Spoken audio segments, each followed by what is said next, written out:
Hola, bienvenidos a un nuevo capítulo de Tiempos de Innovación. Soy Ana Gabriela Sobarzo, directora de Innovación y Emprendimiento de la Universidad Peruana Cayetano Heredia. El día de hoy tenemos un invitado muy especial, quien para mí es el Mark Zuckerberg de la Universidad Peruana Cayetano Heredia. ¿Comenzamos?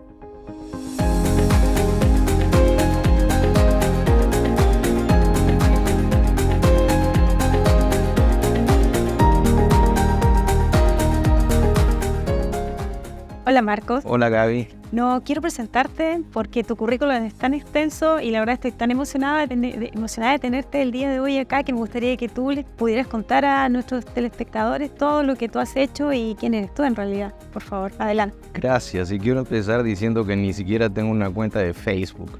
Soy Marcos Milla, biólogo de carrera, graduado de Cayetano Heredia en 1985 con un bachillerato en ciencias. Salí el 85 a hacer estudios de PhD en la Universidad de St. Louis, en Missouri. Después de graduarme de PhD en biología celular y molecular, hice 2 entrenamientos de postdoctorado en MIT y después en Duke University.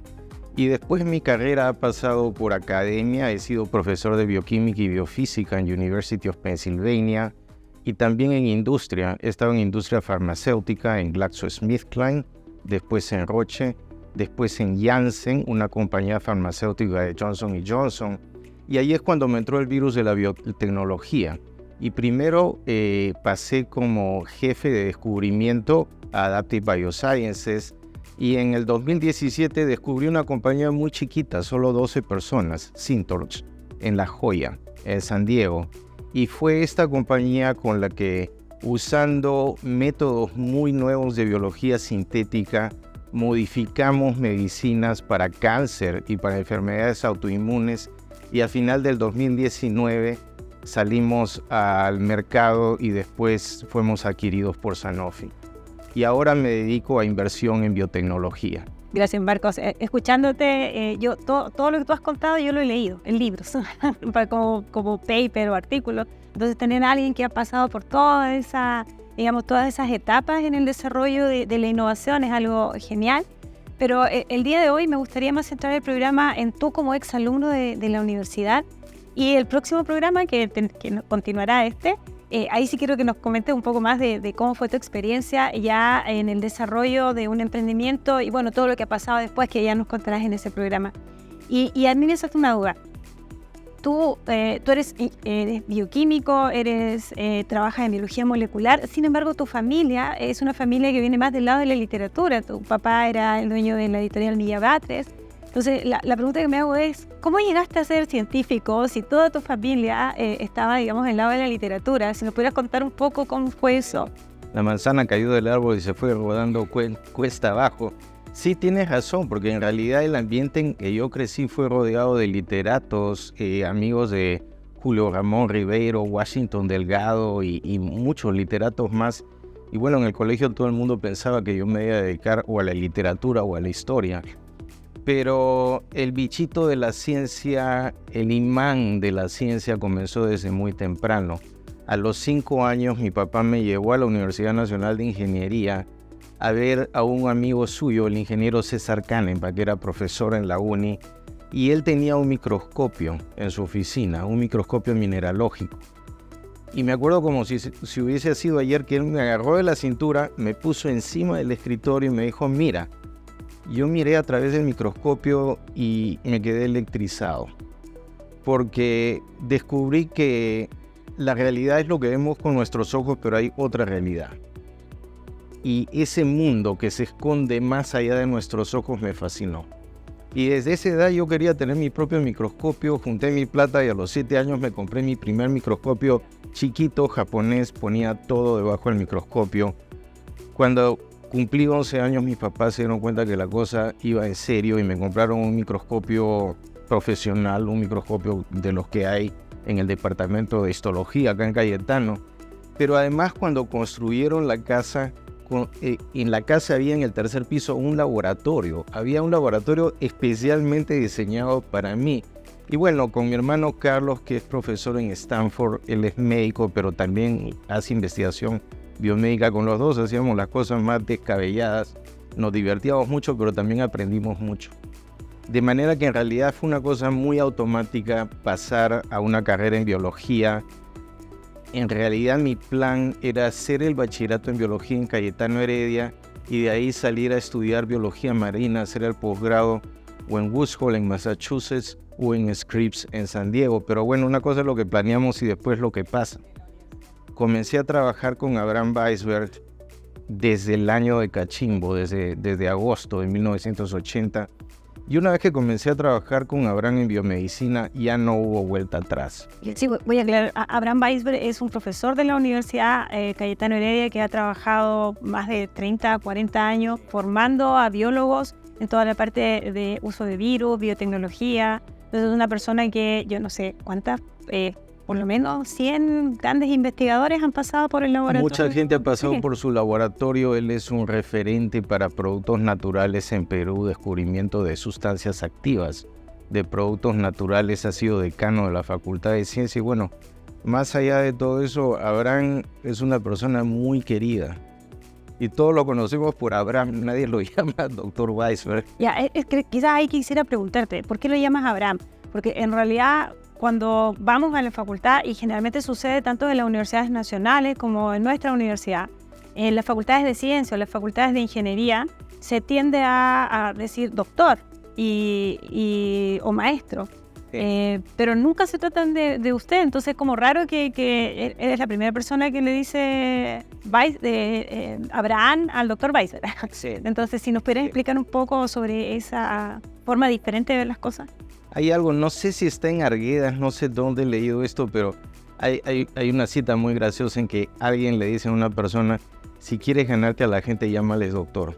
Y yo creo que es una cosa muy de la cultura peruana, el doctoreo es una cosa muy de la cultura peruana. Esta formalidad también, este verticalismo, esta forma del tratamiento vertical en que el profesor está acá arriba, el alumno está acá abajo y bueno, el alumno tiene que mirar para arriba, escuchar lo que le dice el profesor que cae pues como maná del cielo y entonces hace así con la cabeza. Abraham no era así. Abraham desde el primer día me dijo, a mí me llamas Abraham, no me llamas Dr. Weisberg, tus ideas son tan buenas como las mías. Y el laboratorio Weisberg, porque pasamos mucha gente, no solo de Cayetano, también había pasantes de la Católica, de Química. Era un ambiente muy horizontal, porque yo creo que Abraham, una de las cosas que enseñó con el ejemplo es que todos tenemos ideas y es el intercambio horizontal de estas ideas sin que esta es la idea del profesor, esta es la idea del alumno, lo que crea realmente el medio más rico para descubrimiento en investigación científica. Y bueno, después eso fue muy bueno porque llegando a Estados Unidos ya para mí esa relación primero con mi advisor de PhD, pero después con mis advisors de doctorado también era una relación muy sencilla.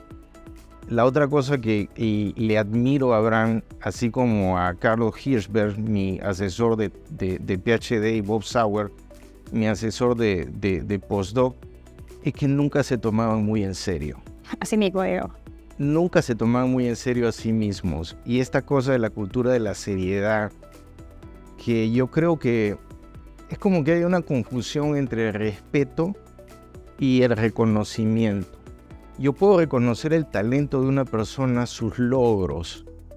También puedo reconocer cómo esa persona tiene un don para interrelacionarse con otros. Pero el que lo trate de tú no es que le esté faltando el respeto. De manera que yo creo que ahí hay como unos ajustitos culturales que sería muy importante hacer para que los alumnos realmente se sientan invitados a dar sus ideas. Además, teniendo en cuenta que en el mundo de la innovación es mucho más horizontal que el mundo de la investigación. O sea, en la innovación, si no tiene esta horizontalidad y no hay malas ideas, solo hay ideas. Entonces, yo creo que eso debería ser copiado desde el mundo de la innovación al mundo de la investigación. Es verdad que en los países más desarrollados eso ya se utiliza. No necesariamente en todas partes, pero sí se utiliza uno más que otro. Pero ciertamente en la universidad todavía, tú has estado, tú conoces nuestra universidad y creo que espero que tú desde lo que nos vas a ayudar puedas lograr hacer esos cambios estructurales y generacionales que ciertamente necesitamos. Yo quisiera preguntarte, una cosa. Tú pasaste de la Universidad Peruana, Cayetano Heredia, fuiste luego a estudiar afuera, Sí. Luego entraste a una empresa. Cada uno de esos cambios son terribles, es muy grave. ¿Cómo te sentiste, por ejemplo, cuando pasaste de la universidad a la empresa? Porque lo que conversábamos es que y no eres el primer egresado que dice que se fue a la empresa y fue como visto así como si se fuera el lado oscuro de la fuerza, más o menos, si te ibas a la empresa farmacéutica. Exacto. Entonces, no sé si eso ha cambiado ahora, yo espero que sí, pero ¿qué sentiste tú en ese minuto, en ese cambio que hiciste y por qué lo hiciste? Sí. Si nos pudieras contar un poco de esa experiencia. Mira, esa es una pregunta muy buena, en que creo que hay varias cosas que desempacar. En primer lugar, el malentendido, yo creo que hay malentendidos por los dos lados. Que ciencia básica de alguna manera no tiene ninguna conexión con aplicabilidad. Y por el lado de ciencia básica, que bueno, aquello que es aplicado es como que uno se contamina y preferible no tocarlo. Pero en realidad las dos son una. Yo creo que uno no puede pensar en aplicación si primero no entiende las bases mecanísticas de un problema. Eso es intelectualmente muy atractivo y de hecho por eso es que ciencia básica está interesante y divertido. Pero entender el fundamento del problema es solo el punto de partida de la ciencia aplicada. Y de ahí llevar eso a una aplicación es intelectualmente tan difícil como encontrar el principio por el cual esta aplicación trabaja. Y de hecho, yo te puedo decir que lo más difícil que he hecho en mi vida, absolutamente de lejos, es llevar medicinas a pacientes. Comenzar en un tubo de ensayo, comenzar en un modelo completamente Mickey Mouse celular y llevar eso a un paciente. Eso es pues más difícil que mandar a un cohete a la luna. Muchísimo más difícil porque la traducción del tubo de ensayo al animal de experimentación y después al humano es complicadísima. De manera que en realidad yo creo que es importante tener este entendimiento que todos formamos parte de equipos con los cuales se consigue entender problemas y después aplicarlos. Yo creo que eso es algo que es bien importante. Yo siempre me preocupo mucho en mis grupos de eso y de tener la humildad. Yo creo que hay una humildad profesional de que uno debe reconocer lo que no sabe. Nadie es experto en todo y esta es la fuerza de la colaboración científica, que es en aceptar que nadie lo sabe todo y que por eso vamos a colaborar y trabajar juntos. Ahí es donde en esas sinergias es que se puede resolver problemas muy, muy difíciles. Mientras te escuchaba, no dejaba de pensar que para la innovación el trabajo en conjunto es algo que se da de manera natural. Porque la innovación es lo que tú hiciste, llevar algo a ser usado por alguien, un proceso, un producto, y a veces tiende a ser incluso más difícil y más largo de lo que te demoró entender, por ejemplo, el funcionamiento de una molécula, pero cómo esa molécula la llevas a que efectivamente se transforme en una pastilla que va a sanar a alguien. Es un camino complejo, lleno de altos y bajos, y ciertamente desafiante, y que muchas veces también te retrotrae al principio. O sea, vuelves a tocarle la puerta a tu colega de investigación básica. Y en realidad yo concuerdo contigo de que no es una cosa que está separada, una cosa no vive sin la otra.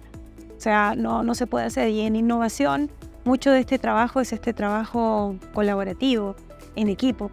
Y ahora pensando un poco en la universidad, y si tú tuvieras una varita mágica, así, por ejemplo, ¿qué cambios harías con las carreras en la Facultad de Ciencias? ¿Qué les pondrías? ¿Qué te parece, por ejemplo, las carreras de ingeniería que estamos implementando? O las carreras de administración, que hay ciertas voces que dicen, bueno, ¿por qué la universidad va a entrar a esas carreras? A mí me queda claro que es importante entrar en ingeniería, pero coméntanos un poco cuál es tu parecer acerca de eso. A mí me parece que Cayetano, debido a la excelencia, al prestigio, la calidad de sus investigadores y debido a que ha comenzado este proceso muy deliberado y enfocado en ciertas ingenierías que son especialmente importantes para biomédicas, es el terreno perfecto para comenzar estos otros espacios de experimentación como por ejemplo administración de salud, administración en biomédicas. Y te voy a contar que cuando yo estaba en Penn, el departamento de bioquímica, la escuela de medicina, pero el departamento de bioquímica fue parte de este esfuerzo para establecer un MBA PhD con Wharton School of Economics. Porque obviamente en biotecnología y en medicina también, mira, conversaba afuera con un doctor médico que me decía, tenemos esta falta de integración justamente porque faltan administradores que puedan entender la parte médica y la parte administrativa para realmente tener procesos más eficientes. Obviamente este no es un problema de Cayetano, este es un problema nacional, en parte por estas deficiencias en procesos. Es que bueno, Perú tiene la muy triste reputación de ser el país con el índice de mortalidad número 1 en COVID. Eso demuestra que estos son espacios que se tienen que llenar.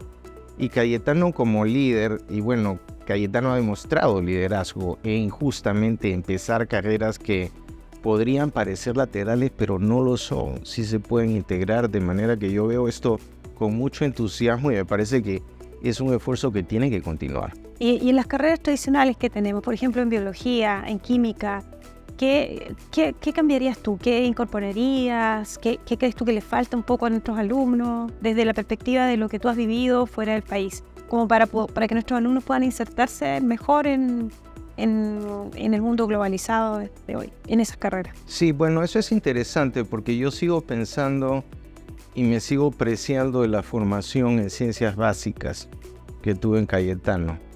En mi época, los años de estudios generales y después los cursos de preclínica eran sumamente exigentes. En realidad no me he mantenido al tanto, pero me parece que de nuevo suplementar currícula con áreas integrativas es muy importante. Tal vez pensando en mi ramo sería interesante ver si es el momento para empezar a atacar algunas áreas de ingeniería industrial que son muy importantes para el desarrollo de medicinas. De hecho, una de las cosas para mí, una de las experiencias más importantes como gerente científico de Syntorx es que cuando yo empecé como gerente científico, yo ni siquiera sabía qué significaba CMC. Ese era mi grado de no entendimiento de química, manufactura y control. Uno puede tener una medicina para curar un mal y si uno no puede industrializar la producción de esa medicina, olvídate, estás muerto. Y la cantidad de empresas que se caen y terminan disolviéndose porque no pudieron establecer un proceso industrial controlado es increíble. De manera que, de nuevo, pensando en, bueno, el proceso de ciencias básicas a industrialización, tal vez esto es algo que convendría explorar. Gracias, Marco. Lamentablemente tenemos que terminar porque somos esclavos del tiempo, como lo digo siempre, pero nos viene el próximo capítulo en el cual tú nos vas a contar ya la parte más sabrosa en términos del emprendimiento y la innovación. Pero sí, por favor, si quieres dejarle algunas palabras para los espectadores como cierre, por favor. Tal vez reflexionando en algunas de las preguntas que has hecho y algunas de las cosas de que hemos conversado, yo quisiera invitar a los estudiantes a que no tengan miedo de hablar. Yo creo que lo más importante, el paso más importante en el desarrollo profesional de una persona, no importa cuánto sepa, es perder el miedo a fallar. Yo creo que tenemos que entender que uno no va a lograr nada importante en la vida si no está dispuesto a fracasar en el intento. Y muchas veces el único camino al éxito es a través del fracaso. De manera que tal vez dejarlos con ese pensamiento, con esa idea. Gracias, Marco. Gracias a ti, Gaby. Gracias a todos los telespectadores y los invitamos para el próximo capítulo de Tiempo de Innovación, donde Marco nos va a contar cuál fue su experiencia cuando su empresa fue vendida en bolsa en Estados Unidos y todas las cosas interesantes que él pasó. Los esperamos.